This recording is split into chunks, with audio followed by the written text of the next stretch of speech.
pada tanggal 1 April sampai dengan 10 ya. 10 hari pertama bulan April itu Aceh salah satu DPD-nya kena dengan DPD lainnya.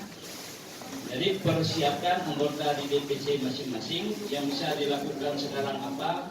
Ya, kalau memang kegiatan sosialisasinya baru bisa dilakukan katakanlah minggu depan, minimal hal-hal bahan yang harus disiapkan sudah di-share ke guru. Ya, sudah di-scan dalam bentuk software semua. Jadi tidak harus menunggu pada saat sosialisasi. Yang ketiga, seluruh ketua ya, atau pengurus baik DPD dan DPC ini harus menginformasikan dan memastikan seluruh anggota melakukan registrasi pada aplikasi Sikap. Yang penting tahu dulu anggota, jangan sampai ada anggota tidak tahu. Itu adalah tanggung jawab moral kita. Harus tahu semua. Ya, kecuali anggota itu tidak mengapa, selama ini dia tidak aktif, tidak tahu dia keluar gigi pun dia. Yang keempat, DPC harus membantu anggota yang kesulitan untuk registrasi. Anggota DPD atau DPC ini harus membantu anggota yang kesulitan untuk registrasi anggota pada Sikap. Jadi kalau memang nanti sepulang dari sini mungkin ada admin yang merasa agak kesulitan untuk menyampaikan ke anggota, itu silakan minta bantuan ke DPD. Tentu saja biaya perjalanan dan penginapan ditanggung DPC. Ya, ini jelas terus. Ya, kita satu orang bapaknya Pak Wirja, ya, kalau memang masih merasa, ya, karena kita tidak tahu sama ya, bisa nanti kalau sudah operasionalnya itu dia bisa, tapi menyampaikan ke yang lain itu nggak bisa, ada. Pak, coba kasih gambaran budgetnya Pak. Ya Pak. Ya. Yang disesuaikan. Kalau masalah tidur nanti aja tidur di rumah sendiri. Ya, gitu aja Pak. Ya. Kalau untuk penginapan, ya dibayarkan uang saku. Ya kan sampai ini. Saya kira 5 juta. Pokoknya tidak perlu hitam putih lah ya. Yang penting ya kita menghargai juga profesionalisme daripada narasumber kita. Jangan sampai nanti yang meninggalkan semuanya itu tapi kita tidak menghargai, kita saling menghargai ya. Jadi tapi tidak harus pakai tarik-tarik ya. Kemudian yang kelima, seluruh variabel pada Sikap harus diisi, terutama itu ada bintang tadi, diingat ya. Diingat. Kemudian keenam, data anggota yang telah teregistrasi dan dilakukan verifikasi oleh admin, baik DPC, DPD dan BP, dan selanjutnya akan terbit kartu tanda anggota secara online ya. Jadi yang sudah. Ketujuh, setiap DPD yang sudah DPD sudah ya, kemudian setiap DPC menunjuk tadi yang admin yang belum ada surat itu segera diproses. Yang kesembilan, anggota yang tidak melakukan registrasi pada aplikasi Sikap tidak akan mendapat hak-haknya sebagai anggota PTGMI. Kemudian apabila anggota tidak melakukan kewajiban membayar iuran rutin selama 3 bulan, maka akan ada tindakan dari DPP atau DPD. Ya, tentu saja nanti akan melalui aplikasi Sikap ya, ataupun secara tertulis melalui DPC dulu ya nanti. Kemudian apabila sampai bulan ke-6 anggota masih belum membayar iuran, maka pada bulan berikutnya itu bulan ke-7 status KTA anggota tersebut menjadi nonaktif. Ya, berarti dia tidak dianggap sementara sudah dikeluarkan menjadi anggota PTGMI. Kewajiban anggota untuk membayar iuran gedung atau sekretariat dan uang pangkal harus terpenuhi maksimal di bulan Desember 2015 ya. Jadi artinya itu iuran uang lainnya itu nanti pada saat kita mau registrasi ini sudah lunas sampai dengan 2018 kita beli. Kemudian apabila sampai bulan Desember 2014 anggota masih belum membayar iuran maka pada bulan berikutnya kita mau registrasi anggota kalau di sini kan menjadi non-aktif ya, kita malahan tidak kita masukkan di registrasi. Status non-aktif akan menyebabkan anggota kehilangan hak-haknya sebagai anggota. Maka status KTA non-aktif akan berubah menjadi aktif kembali apabila telah melakukan pembayaran iuran sampai bulan berjalan. Ya, kapanpun dia nanti mau aktif lagi dihitung terus sepanjang ditambah penuntutan dan denda. Ya. Ini 16 yang penting diingat mulai bulan Juni ya. Tadi saya sampaikan sekarang kan sampai dengan bulan Juni ya. Mulai bulan Juni artinya sampai dengan masih bulan Mei 2019 kita bisa masih manual ya sampai bulan Mei.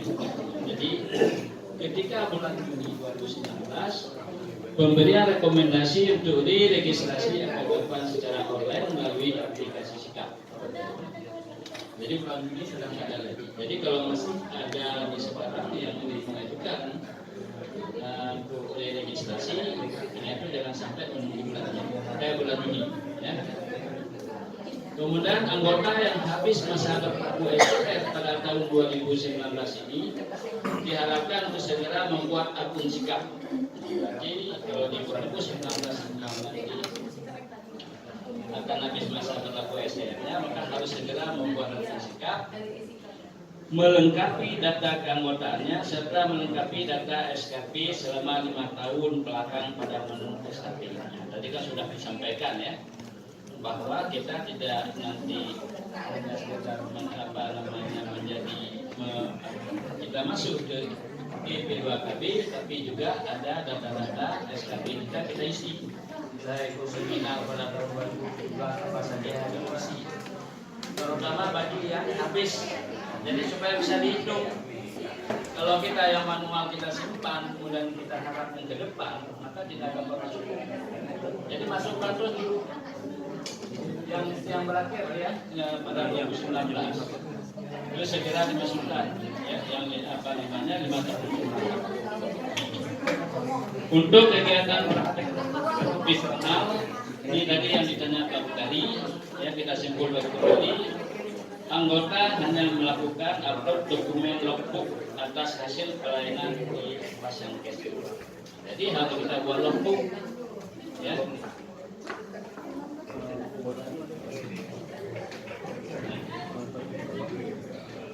Rekapan logbooknya ya, logbooknya.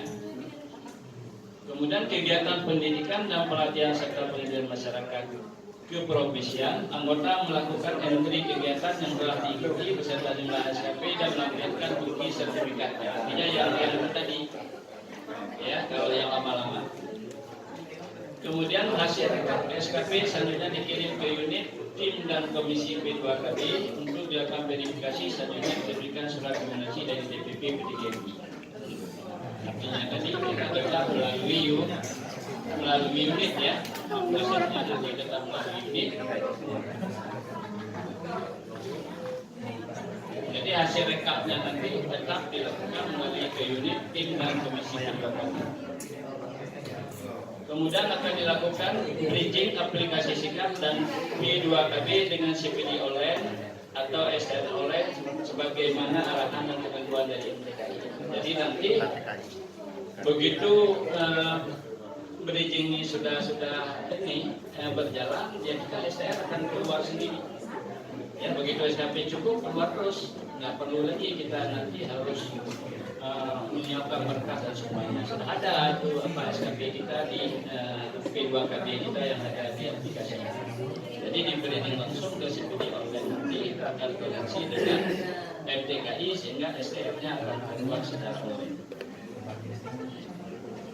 Kemudian DPP mengirimkan surat edaran yang sudah nanti ya. Kemudian ini terkait dengan aplikasi tadi Sikap ya, P2KB, ini terkait dengan rekomendasi atau kesimpulan ya, kesimpulan. Jadi aplikasi P2KB online akan diberlakukan secara utuh ya apabila anggota sudah melakukan entry data program pada aplikasi Sikap. Jadi jangan kita harap kalau kita belum registrasi atau kita entry data kita mengharap ini akan dipenuhi. Tidak ya, kita ikut seminar dan sebagainya itu tidak bisa masuk ke situ. Kemudian data sikap dan P2KB digabungkan sehingga dua aplikasi ini akan saling terintegrasi. Jadi kita tidak seperti kata Pak Edi dan Pak Wirja, penting sikapnya dulu tesi, nanti ada menu P2KB di situ sehingga data kedua itu nanti akan terkoneksi dengan sendirinya. Kemudian lembaga eksternal akan mengusulkan kegiatan P2KB harus melakukan registrasi terlebih dahulu pada menu pendaftaran lembaga eksternal yang selanjutnya akan diverifikasi oleh NIK atau tim atau komisi. Yang keempat, anggota PDGMI yang ditunjuk sebagai panitia kegiatan P2KB sebelum mengusulkan kegiatan atau proposal melakukan pendaftaran sebagai admin terlebih dahulu pada menu pendaftaran P2KB di aplikasi Sikap. Jadi samping tadi admin yang sudah ini, tapi kalau kita ingin membuat open kegiatan seminar, workshop dan sebagainya, maka harus ada panitia itu harus menunjukkan admin, ya. Seperti yang saya katakan tadi. Kemudian panitia kegiatan tidak boleh merangkap sebagai peserta, ya, atau pembicara kecuali sebagai moderator. Jadi kalau sudah ada SKP sebagai panitia, dia tidak akan dapat lagi SKP sebagai peserta. Jadi kalau makin banyak kan sama ini harap panitia seluruh dia ikut juga peserta, ya. Jadi sekarang ini banyak yang tidak mau jadi panitia, ya. Kita kemarin mengusulkan kalau begitu untuk panitia minimal disertakan dengan SKP beserta. Nah, kita harap ya, jangan satu nanti dikasih atau dua orang akan jadi panitia. Kemarin dipertimbangkan seperti itu. Kemudian pendaftaran peserta kegiatan dilakukan melalui akun individu anggota aplikasi Sikap atau P2KB melalui website TGI, tetapi masih dapat juga dilakukan secara manual melalui panitia. Itu sepanjang ini benar berjalan, ya. Kemudian setiap unit nanti akan diberikan satu username dan password oleh komisi P2KB untuk mendapatkan akses sebagai admin, ya, baik di unit tim untuk dapat melakukan pergantian. Jadi tim dan unit dapat melakukan pergantian password, ya. Unit, tim dan komisi melakukan verifikasi pada usulan lembaga eksternal. Ini sudah tadi ya, sudah dijelaskan. Kemudian yang ke-9, unit, tim dan komisi tetap melakukan komunikasi dan koordinasi seperti sedia kala apabila telah selesai melakukan verifikasi kegiatan atau ketercukupan SKP. Jadi dalam hal komunikasi baik unit masih bisa melalui WA dan sebagainya, ya.